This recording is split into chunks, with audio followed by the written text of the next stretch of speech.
What's going on, everybody? Welcome back to a brand new episode of Life Advice with Hunter. This is a show where I sit down and I talk about life and just things in general. And it's spooky season, so I felt like we could play some Resident Evil 4.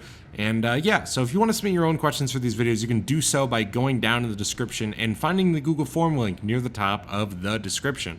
But without further ado, ladies and gentlemen, let's read today's question. Hey Hunter, I feel depressed. I hate myself and I just feel like I can never do anything right. I don't want to feel like this for the rest of my life. And it just feels like the stress and these feelings never seem to go away. It feels like things will never change and that I will feel like this for the rest of my life. I've never acted on it, but I have had thoughts about taking my life. I know that you have felt the same and had the same thoughts. I just want to know how you've dealt with it and how do I fix things? How do I get over this? Any advice would help. All right, You know, I when I make these videos, I typically read them, and I usually take a couple hours to think about what I want to say, and I jot down a few points. I've sat on this one for a couple days. And before we say anything, I want to remind everybody that I'm not a mental health specialist. And if you are feeling these thoughts, you need to talk to a professional. And I want to remind everybody that 988 is a free resource and crisis hotline for you or for somebody that is experiencing a mental health episode. So I want to make that clear before I give you any advice. Do not just take my advice. I want you to talk to somebody. And so I felt that way a lot. And I want to be very open in today's video. I want to be honest, and I want to tell you guys about that time in my life where I did want to take my own life. At the time, I was 16, and I was deep in COVID. For me, one of the few times in my day that made me happy at that time was spending time with my friends. And we would spend time before school and during school. And that was taken away from me because of COVID. And I went through a breakup in that period. And not just a breakup that like a normal breakup. She was cheating on me with one of my friends, who I considered a friend at the time, and I don't now. And it broke me, man. Because it wasn't just about the breakup. It was about the fact that I was stuck inside because my mom is immune compromised. And you know, we couldn't do a lot of things just out in the world. Like, it sucked for everybody. And I was fed up with life. And I thought about, I'm trying not to get choked up, guys, because, you know, I have a lot that I want to talk about today, and today is going to be a little different. But I did want to take my own life. And the truth is that I think that the first thing that I want to tell you is that the feelings necessarily never go away, but you learn to cope. You learn to cope and how to deal with your stresses. You learn how to deal with these feelings. And that's what I've learned over these last couple years. 2020 was a tough year. And you know, so for me, I was so just overwhelmed by everything, and it was a lot for me. I hated myself. I did. I hated myself to no end. I was disappointed because, you know, this person cheated on me. I felt like that there was something wrong with me, like it was my fault. That she hated me, or that I deserved it because I did something wrong. And the truth is that you never deserve something like that. You don't. There's no reason for any of that to happen. And I think that the best way to deal with these thoughts and to deal with depression and to deal with these issues is to deal with it with somebody. And 2020 was an awful year, but it ended great. And the reason why it ended so great is because I made the amazing friends that I'm still friends with to this day. If it wasn't for that breakup, I would have never met Noah. I would have never met Carter. And I was able to deal with my stresses because I had an amazing support group. I had Carter and I had Noah. And I want to tell you that, man, is that it is never easy to deal with this stuff alone, and that you need to deal with these things with somebody. I never think that somebody should have to deal with suicidal thoughts alone. And a lot of people do. And I want to talk to people that aren't feeling this way for a minute. If you think that your friend is struggling, reach out, dude. If it wasn't for the amazing people that I had in my life, I don't think I'd be sitting here. Because I was such a different person in 2020. I was such, my mental health was in such an awful place at the time. And I would sit in my room by myself, playing fuck-ass video games, playing Phantasy Star for 12 hours a day, by myself, thinking about when I was going to kill myself.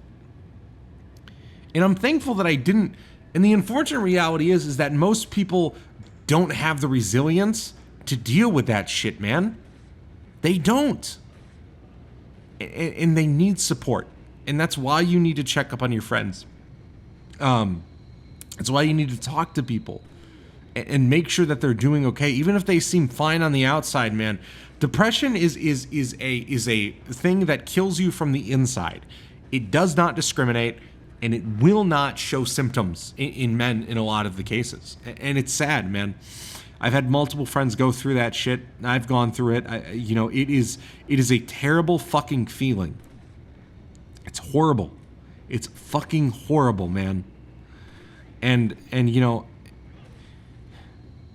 there's that famous quote from Robin Williams about how suicide is a solution to a temporary problem. And I agree with that sentiment. But I want to remind you, too, that I don't want you to feel guilty about feeling depressed. Because I think that is something that we do now. Especially with the modern culture of this sort of red pill culture, where it's basically like you are being selfish, you are doing this. And I don't think that is a good idea. I think that it undermines the stresses and things that people are going through when we say things like that, when we use terms like selfish or you're not thinking about others.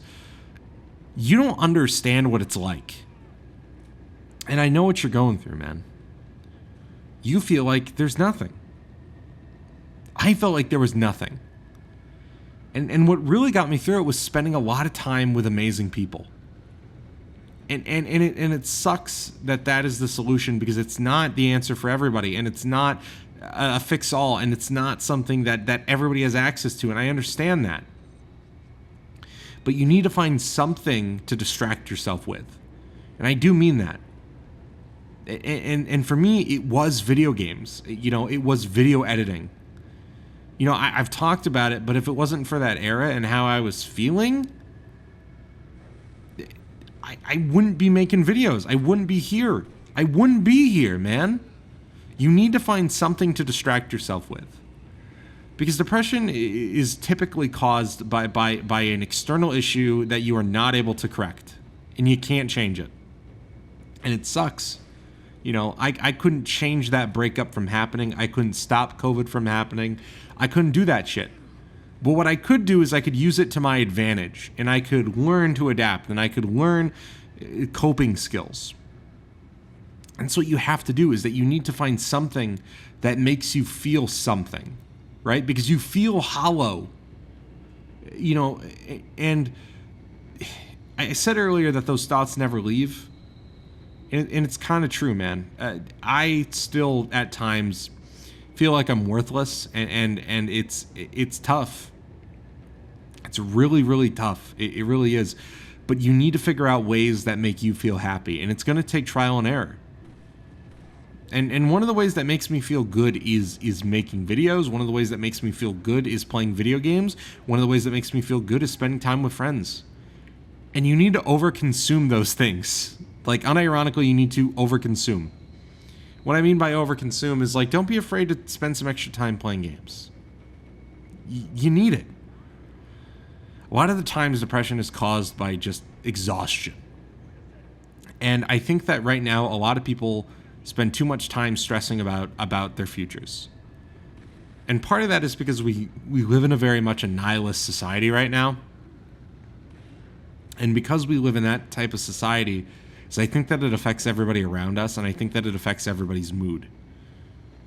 And it truly sucks. But, you know, I think that the best piece of thing that you can do is find something that makes you happy. Something that makes you want to do it, right? And it can literally be anything. It can literally be anything. And I want to remind you, too, to not use substances. And what I mean by that is I don't want you to rely on alcohol and weed, because that creates more problems. And a lot of people will turn to that, especially now with weed being legal in a lot of states. And I'm somebody that smokes weed. I'm not somebody that's some fucking like anti-weed guy. I'm not some fucking weird sneako type. You know, I've talked about, I'm not. And you know, I just think that you can't use a substance to cope. You can't. What you need to do is you need to figure out what the external source is that makes you feel this way. You have to deal with that. Just shutting your brain off and saying, I'm going to disappear with some indica for a couple hours isn't the solution. Or I'm going to crack open a Budweiser tonight. It feels good in the moment, but the best way that I talk about alcohol with people is that alcohol borrows the happiness from tomorrow. And I stand by that statement. And once again, I'm somebody that has a drink now and then. But you can't rely on a substance to make you feel good. It leads to more problems. What you need to do is you need to figure out something that is non-addictive that you can do that makes you feel happy, something that gives you fulfillment. You need to find fulfillment. And it doesn't need to be something that you do for the rest of your life as your career. It just needs to be something that makes you want to do it. And for me, it was videos. It made me happy that I was able to create something that me and my friends enjoyed. It wasn't, it wasn't life advice yet. It was gaming videos. And it was fun because it was with my friends. I didn't need to worry about being in this shitty life. I was able to turn my brain off for a couple hours a day and play games and have fun. I was able to just unwind, and you need to be able to do that. Your brain is telling you that it's overloaded. It's had enough, and you need to listen to it. But most importantly is you do need to speak to somebody professionally. There is something going on that is an imbalance in your life. And I can't tell you what that is. I'm not a medical professional, but I want to remind you to get help. And I want to just say that 988 is a free resource. They are there 24/7. They offer LGBTQ services, and they offer veteran services. And if you're struggling, you need to use them. They are there for a reason, and I mean that. I want you to get help. I don't want you to sit there in silence. This is your reminder that your voice matters. And it sucks because there are people that we lose every minute to suicide. And it's a life that shouldn't have been lost. I know it's generic to say, but it's true. Like, those lives should not have been lost. And I mean that when I say that. And when I read these stories about suicide, it just devastates me. Because, I said it earlier, I don't want you to feel like that you're being selfish. But I look at it sometimes that way, and I think, fuck, what if I was one of those? And this is horrible to say, but one of the ways that I cope is that I tell myself that I can't be the dead friend, I can't be the dead son, I can't be the dead brother. Fuck, man. Like, the truth is, man, is that there's a lot of shit I want to do with my life. There's a lot of shit, There's a lot of shit, man. And I think that, I think for me sometimes is thinking back on that time and thinking about, how my family would have reacted, man. And how my friends would have handled it, and how everybody else in my life would have handled it. Because, I don't like being selfish about it, but it affects everybody around you. It doesn't just impact you. And it feels hopeless at times. But there is always somebody that is willing to listen in your life. And, So I just want to say, I'm proud of you for reaching out for help. And, 988 is always there if you do need to speak to somebody. And I hope you feel better soon, man. I want you to find something, you know. And I think that's really important, and I think that self-isolation is the furthest thing that you need. So, yeah, thank you guys so much for watching, and I will see you in the next video. Have a great rest of your night. Peace.